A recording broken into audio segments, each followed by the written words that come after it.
Dari hadis ini Pak, pelajaran kita bisa dapat. Karena itu untuk dapat hidayah itu mahal Pak. Mahal.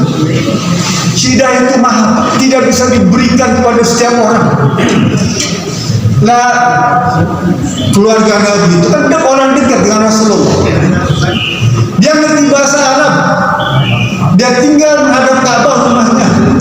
Lingkungannya Ka'bah. Kalau ada wahyu ilahi, nggak perlu pakai terjemahan, nggak perlu pakai tafsir, kan ya? Kalau saya masih pakai terjemahan, Pak. Sekarang ada Google, kan ya? Apa? Google Translate, yang enak ya. Orang langsung keluar translate-nya. Enak sekarang Pak, fase itu lebih gampang. Ini belajar yang lebih gampang. Ada Google Translate. Bapak ngomong sama orang Cina nggak ngerti, hidupin tuh Google Translate. Langsung ngomong di Cina nih, buku yang sisi mani. Di Pantai Koma. Itu bisa Pak. Sekarang semua orang Cina kan sudah siap cara gitu ya. Dulu zaman kuliah gitu Pak. Kalau masih orang Cina, udah gimana? Yang di Cina dulu kan Google Trends ya, hafal aja. Artinya, nona manis ya, mau kemana nih? Gitu. Bukan sih ya, mau nonton ya, ikut dong.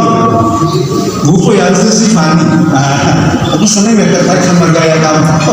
Marah tuh orang Cina kalau kita bisa bahasa Cina dia menambah kan ya. Ini Pantai Koma. Kamu kurang ajar ya. Terus kan. Jadi hidayah itu mahal. Orang Arab bisa bahasa Arab langsung. Tapi tetap yang namanya hidayah kalau belum datang tidak akan bisa. Itu kata Allah dalam surat Al-Qasas ayat 56 ya, Allah berfirman, innaka la tahdi man ahbabta walakin Allah yahdi man yasha. Allah tegur pada Rasulullah SAW, ya Muhammad, ya Rasulullah, sesungguhnya kamu itu tidak punya hak untuk memberi hidayah pada orang-orang tuh, sekalipun itu saudara kamu. Pak, saya dakwah ke Bebusa nih Pak, Ustadz nih Bebusa, ajak keluarga untuk sholat saja misalnya. Kalau belum dapat hidayah, gak akan pernah sholat, gak pernah ke masjid, gak pernah mau belajar agama. Kalau belum dapat hidayah, sekalipun dia seorang ustaz, telah Allah tunjukkan kepada Rasulullah, sekalipun dia seorang nabi, ada mukjizat di tangannya tuh, dia bisa saksikan. Tapi kalau Allah berikan hidayah kepada saudaranya, gak akan pernah. Jadi pada kita nih ya, yang punya tanggung jawab keluarga, saudara, teman, tetangga, sahabat tuh, kalau kita sudah ajak saudara kita, teman kita, keluarga kita, tetangga kita untuk ibadah, kita ke masjid ya, nggak usah pusing, itu urusan Allah, apa ya?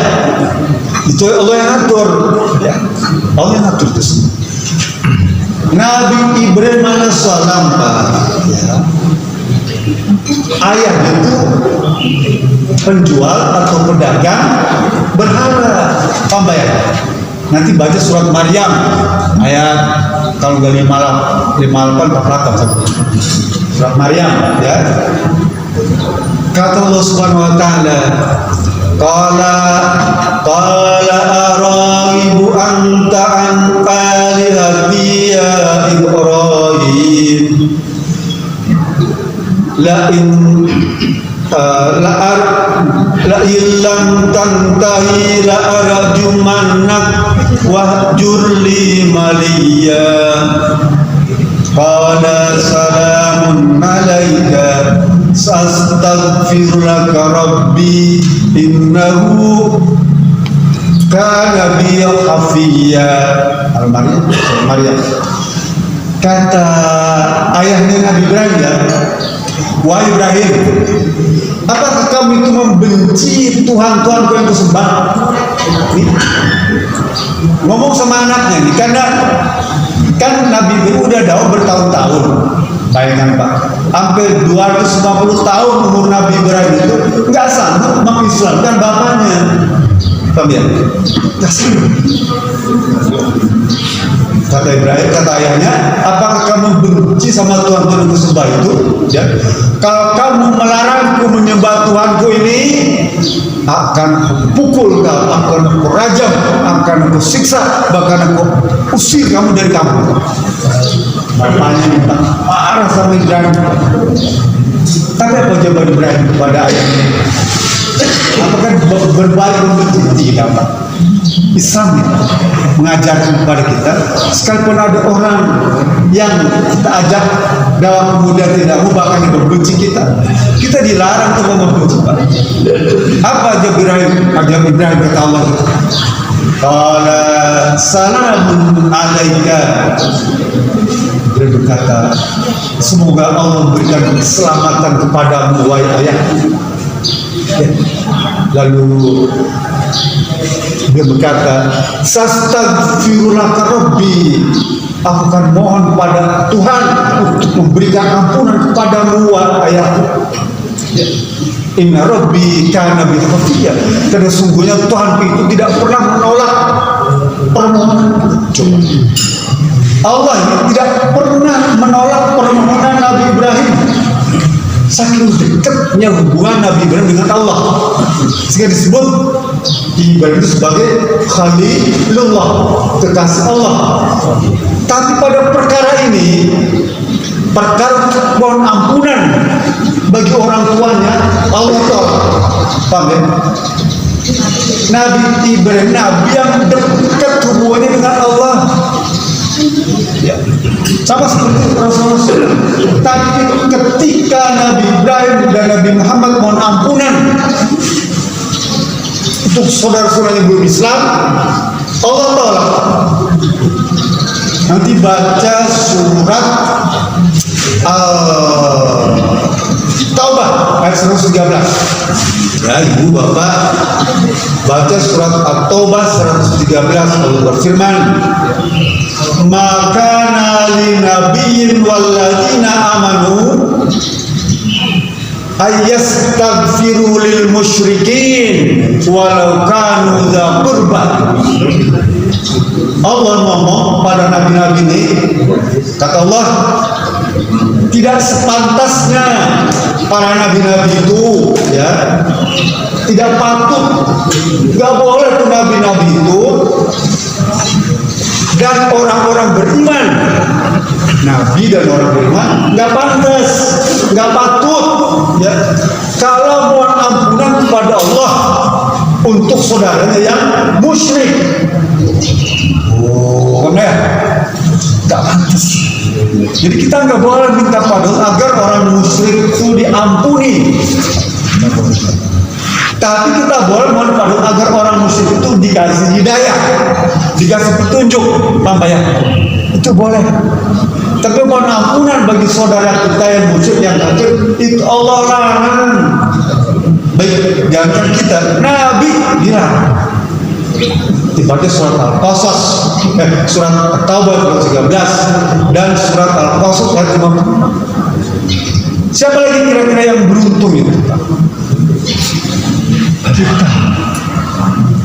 Kita ada orang beruntung kan, kita sejak lahir sudah memeluk agama Islam. Pamannya Nabi Abu Thalib itu, Pak, ya, paman Nabi, sampai ajal menjelang dia tidak masuk Islam, tapi dia bantu dakwah, Pak, bantu perjuangan, dia melindungi Rasulullah, tapi dia masuk Islam. Sampai Allah turunkan ayat tadi surat Al-Qasas tadi. Bahkan kata Rasulullah SAW hadis Muslim itu, ya ammi qul asyhadu an la ilaha illallah wa asyhadu anna Muhammadar Rasulullah. Wahai pamanku, ngomonglah kamu asyhadu an la ilaha illallah wa asyhadu anna Muhammadar Rasulullah, ya, masuk Islam. Kemudian inni lastaghfirullah ma laisa unha anhu, pasti selanjutnya untuk urusanku. Rasul bilang, tinggal ngomong-ngomong aja syahadat nih, syahadatain, ya ngomong. Selanjutnya urusan saya dengan Allah. Coba cepat. Saking Rasul ini bela tuh, ngomong syahadat, urusan nanti selanjutnya saya dengan Allah. Pak, nggak bisa, nggak dapat hidayah. Ya. Nanti saya bilang saya akan ngomong pada Allah. Kayak kita punya kakek, nenek, saudara tuh ya. Ketika sakit rumah kita bimbing. Oke, wah, bibi, tante, coba diucapkan pelan-pelan. La ilaha illallah. Ada hadis lain menambahkan Muhammadur Rasulullah. Boleh. Kalau enggak cukup belajar saja. Itu Pak. Kadang-kadang ada orang sakaratul maut, dia lupa namanya sakarat kan bingung Pak. Ucapkan lagi. La ilaha illallah. Masih belum ngomong terus sampai dia ada dilakukan la ilaha illallah. Enggak gampang Pak. Cuma gitu doang ngomong, gampang. Setiap hari baca la ilaha illallah 100 kali. Tahlil nih Pak. Dia dikira Pak. Saya punya banyak pengalaman, gak bisa ngomong. Ya. Mulutnya udah apalagi kalau sudah lidahnya tergigit, udah gak bisa. Ganjel pakai sendok, gak bisa. Oleh karena itu dilatih terus. Tapi kita tetap berusaha. La ilaha illallah. Agar dapat petunjuk. Selanjutnya kita dengan Allah menjadi saksi bahwa ya Rob, saya jadi saksi boleh masuk Islam ketika sakaratul maut.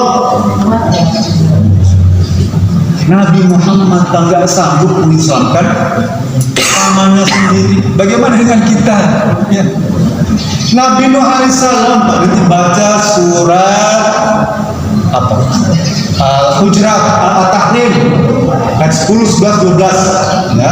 Al-Tahrim, kisah Nabi Nuh alaihissalam 950 tahun dia dakwah.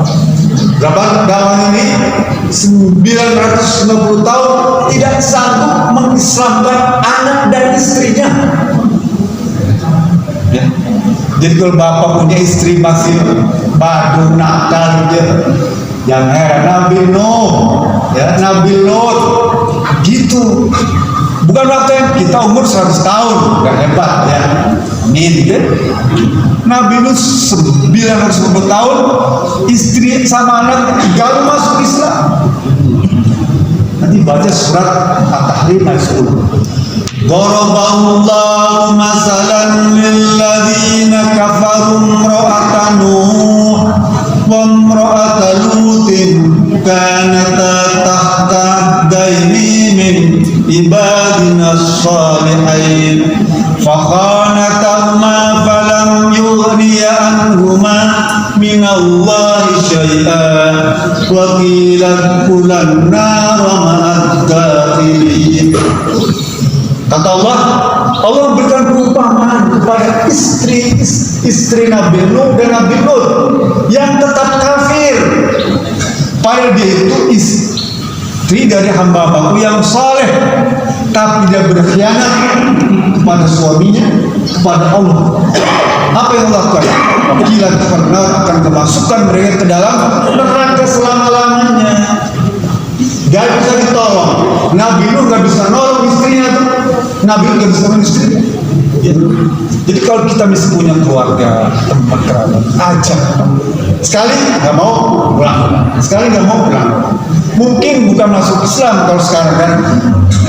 Sholat saja, ajak sholat, ajak ngaji, ajak baca Quran, ajak baca sholawat, ajak zikir, ajak silaturahmi, ajak nengok saudara ke kampung tuh, ajak ziarah, ajak sedekah, ajak berinfak, ajak berzakat. Kan itu semua Pak, kalau tanpa hidayah. Ya. Teman saya ngomong sama istrinya, "Mah, saya dapat hidayah dari mimpi." Apa hidayahnya? Suruh kawin lagi. Datang dia gitu ke tempatnya itu, jangan berakit-rakit ke hulu, berenang-renang ke tepian. Tadi malam bisa dapat hidayah Pak. Kita suruh buru-buru pergi ke penghulu daripada neng tidur sendirian. Itu bukan hidayah namanya itu. Sekalipun ibadah juga ya, tapi itu bukan. Nah, Nabi Nuh alaihissalam Nabi itu begitu. Tapi jangan kaget. Nanti baca ayat 11-nya ya, 12 itu kalau berfirman masih surat Tahrim. Allah berfirman apa tuh? Wa daraballahu masalan lilladzina amanu imra'ata fir'aun ya in qalat rabbi ibni li 'indaka baitan fil jannah wa najjini min fir'auna wa amalihi wa najjini minal qaumidz zalimin. Istrinya Fir'aun, siapa namanya Bu? Siti Asia ya, istri Fir'aun, salah satu istrinya banyak Pak. Zaman dulu raja istrinya 1000 Pak, 1000 anak kecil, para selir itu jumlahnya 1000. Memang dibolehkan pada waktu itu ya, kan boleh. Jadi salah satu istri Fir'aun itu namanya Siti Asia. Suaminya orang jahat, kan gak ada di muka bumi orang paling jahat siapa? Fir'aun. Udah paling gak ada, udah paling hebat kejahatannya tuh ya. Nyanyiin Tuhan, nyanyiin Allah, bukan kecil-kecil ya, kejahatannya. Nyanyiin Allah, saya Tuhan ya gitu ya. Luar biasa kan. Tapi istrinya kata Allah nih, dia termasuk orang yang solehan tuh. Jadi kalau ibu punya suami, maaf ya, atau siapa punya suami badung ya, sabar ya. Suaminya nakal, gak pernah ke masjid, gak pernah sholat, gak pernah sodako, gak pernah kembali nifak. Diajak pulang kampung silaturahmi lebaran gak mau ya. Diajak nyumbang PRT PRW sumbangan ya, kerja bakti gak mau tuh. Jadah dulu Siti Asia itu suaminya begitu ya, jahat. Tapi tetap kita berdoa pada Allah supaya suami ibu itu, keluarga ibu itu dapat hidayah dari Allah, sehingga dia mau sholat berjamaah, mau ke masjid, mau zakat, mau silaturahim ya, mau kerja bakti dengan tetangga, mau menyantuni anak yatim, mau menafkahi keluarga. Itu jadi doanya jangan yang jauh-jauh. Kenapa? Kan kita sudah Islam. Kita sejak lahir sudah Islam. Tiba-tiba tuh hari ke-7 Ustaz dah oke. Begitu brojol, si bapaknya kasih azan ya, kakeknya kasih kamat penyakit kan, otomatis jadi Islam. Itu tuh cuma bisa dapatkan kalau keluarga muslim. Kalau enggak bisa Pak. Oleh karena itu siapa yang beruntung? Kita nih Pak, yang hadir di masjid ini orang-orang yang paling beruntung. Kita Islam sejak lahir dan terus dapat hidayah ke masjid, sedekah ya, mengaji, tadus Quran, itu semua kalau tanpa hidayah tidak mungkin. Itu patut kita syukuri pada Allah Subhanahu wa taala. Bagaimana cara mensyukurinya? Istiqamah. Terus nggak usah banyak-banyak sholat itu ya. Ya 2 rakaat, 3 rakaat, ngaji 1 lembar, cukup. Intinya Rasul bilang, "Hayu amalkum adamul qad." Sebaik-baik amal yang rutin sekalipun sedikit. Itu saja. Mudah-mudahan ada bermanfaatnya. Maaf, Assalamualaikum warahmatullahi wabarakatuh. Waalaikumsalam warahmatullahi wabarakatuh.